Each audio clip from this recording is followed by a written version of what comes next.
On ouvre ce journal par ces révélations fracassantes du site d'information en ligne Mediapart. Fabrice Arfi, bonsoir. Vous faites partie des auteurs d'une enquête intitulée « Procès Gbagbo, les preuves d'un montage ». Une enquête qui remet en question le transfèrement et l'inculpation par la Cour pénale internationale de l'ex-président ivoirien Laurent Gbagbo. Il comparaît actuellement devant la CPI. Avant d'évoquer les détails de cette enquête avec vous, Fabrice Arfi, retour sur les faits avec Marie Valleré. C'est une révélation qui met en lumière le drôle de jeu de l'État français et de la Cour pénale internationale. Une nouvelle bombe larguée en pleine polémique autour du procès Gbagbo. Selon Mediapart, le procureur de la CPI, Luis Moreno Ocampo, aurait délibérément demandé de garder prisonnier l'ancien président ivoirien. D'après le site d'investigation, l'objectif à l'époque est d'écarter durablement Gbagbo du pouvoir, avec en coulisses la France à la manœuvre. Une note confidentielle de la diplomatie française obtenue par Mediapart vient appuyer cette révélation. Le procureur souhaite que Ouattara ne relâche pas Gbagbo et qu'un État de la région renvoie l'affaire à la CPI au plus vite. Nous sommes en avril 2011. Le pays traverse alors une grave crise politique. Battu par son rival Alassane Ouattara lors de l'élection de novembre, le chef de l'État sortant, qui clame l'invalidité du scrutin, est de plus en plus isolé. Retranché dans sa résidence à Abidjan, il est alors arrêté par les forces pro-Ouattara, appuyées par la France et l'ONUCI. Son arrestation sera filmée et retransmise dans le monde entier. Seulement voilà, à l'époque, il n'existait ni mandat d'arrêt, ni saisine de la CPI.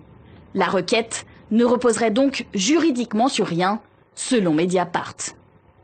Nicolas Sarkozy, alors président français, est un proche d'Alassane Ouattara. La suite, on la connaît.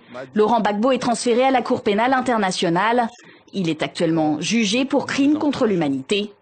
Quant à Alassane Ouattara, il a entamé un second mandat à la présidence du pays.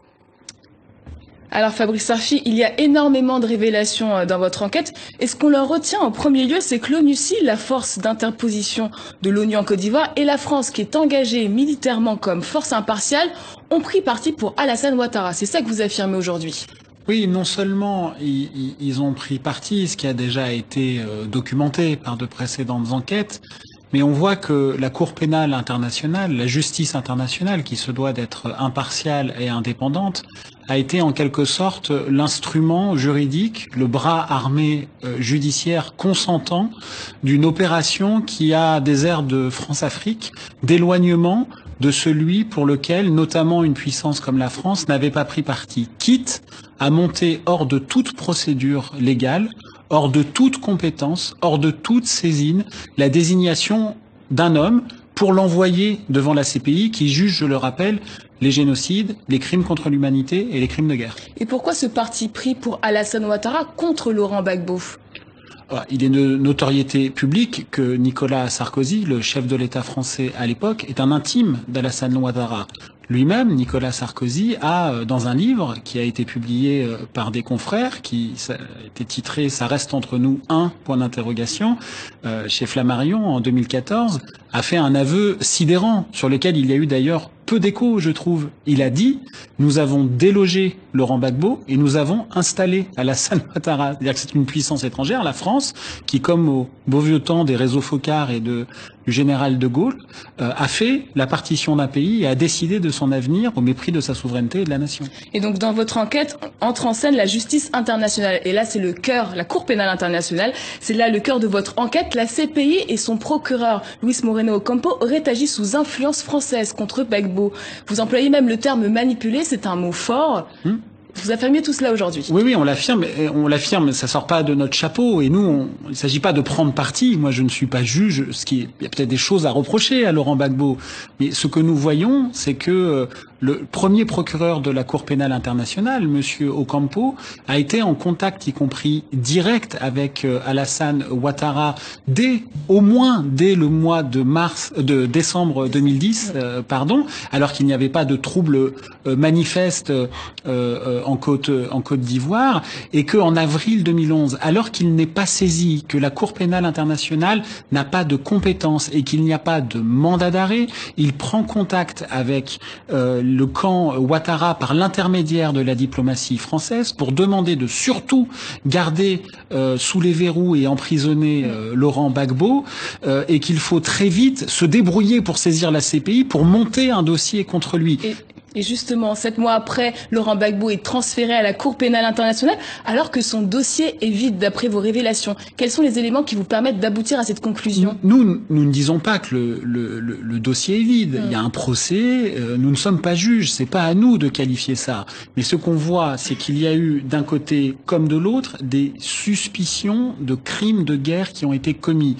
La Croix-Rouge internationale a notamment révélé que du côté du camp d'Alassane Ouattara, il y avait eu des massacres de populations civiles qui méritaient des enquêtes. La CPI n'a même pas émis de mandat d'arrêt dans ce dossier. Et il y a le dossier Gbagbo, à l'aune duquel on découvre que la CPI et la justice internationale, qui est une idée magnifique, mais qui est une idée nécrosée, comme nous le documentons avec notre série d'enquêtes, c'est pas le seul article, hein, nous avons une série d'enquêtes qui s'appelle Les secrets de la Cour, en fait, n'est pas une institution ou trop peu impartiale et indépendante, mais est utilisée par certaines puissances dominantes comme un outil de régulation géopolitique, hein, ainsi qu'une journaliste de Mediapart l'a écrit dans un livre, le joker des puissants. C'est la carte qu'on abat pour pouvoir réguler géopolitiquement certaines parties du monde. Et ça, pour qui a à cœur des idées de démocratie et de justice internationale, d'impartialité, il ne s'agit pas de choisir son camp, c'est proprement insupportable. Et en parallèle, vous mettez en avant, en lumière, les machinations un peu douteuses de Luis Moreno Ocampo. Oui, depuis vendredi dernier, donc c'est Mediapart qui a obtenu 40 000 documents sur le fonctionnement de la Cour pénale internationale que nous avons partagé avec une douzaine de médias européens, parmi lesquels le Spiegel en Allemagne, El Mundo en Espagne, le Sunday Times en Angleterre, le Soir de Bruxelles et bien d'autres. C'était le consortium avec qui nous avions fait les Football Leaks, qui avait beaucoup fait parler à l'époque.